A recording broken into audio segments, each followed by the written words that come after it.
Hello everyone! Today I will be giving a book talk and everyone a deeper look into the book Americanah, written by Chimamanda Ngozi Adichie. My name is Ashley Greco, and let's dive right in. The book was published in 2013 and is a work of fiction in Adichie's third novel. The book won the National Book Critics Circle Award. The book is about two people born in Nigeria who go to different places in search of a better life. Adichie talks about Ifemelu, a strong and willful woman who moves to America and decides to go to school in Princeton, while Obinze, a resourceful and strong-minded man, moves to London after being restricted from moving to America. The beginning of the book tells of when Ifemelu and Obinze were younger in Nigeria and how they were in love, but restricted from each other because the gods had already stated that a friend of Ifemelu was destined to be with him. After many years of growing up together, Ifemelu makes the tough decision to move to America and go to college to better herself. She is accepted into Princeton and very quickly becomes more aware of her blackness and how others view her because of it. Ifemelu, in turn, decides to write a blog online which depicts the day-to-day struggles and observations Black women face around her.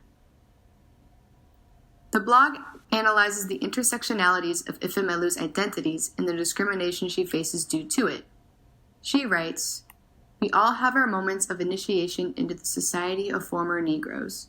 Mine was in a class in undergrad when I was asked to give the Black perspective, only I had no idea what that was. What if being Black had all the privileges of being white? Would you still say, 'Don't call me Black, I'm from Trinidad'? I didn't think so. So you're Black, baby." Although her blog becomes very successful, Ifemelu finds she's never complete while in America. She decides to go back to Nigeria after 13 years away, and she finds that after arriving and settling in, Obinze is also back in Nigeria after divorcing his wife from London. One can only guess how they could feel after so long apart and so much catching up to do. I wonder how their meeting again will go. Honestly, I thought that Adichie's novel was an eye-opening book. I think that it has such great description and feel that you just want to keep reading.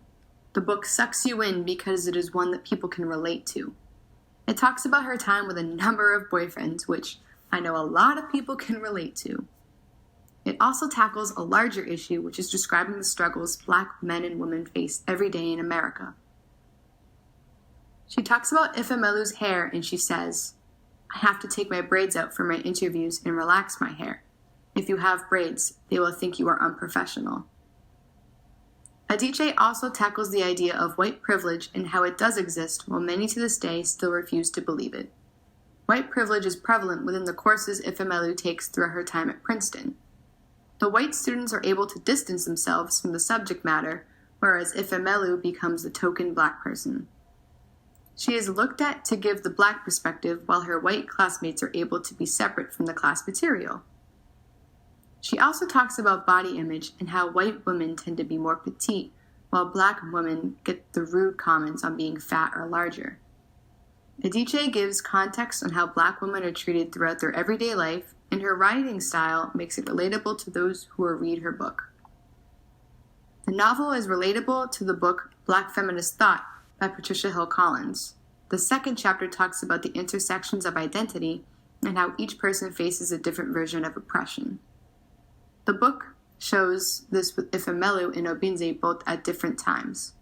Ifemelu's blog is a way for her to talk about her day-to-day observations about what she sees and differences between Black women.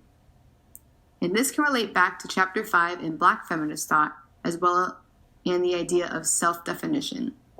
Self-definition and how women are speaking out against common conceptions, just as Ifemelu does in her blog. She is able to write about what she talks about with her aunt in personal life and bring it to the light and to the public. Along with being a book that makes you want to keep turning the pages, the book also tackles problems that still exist in today's society.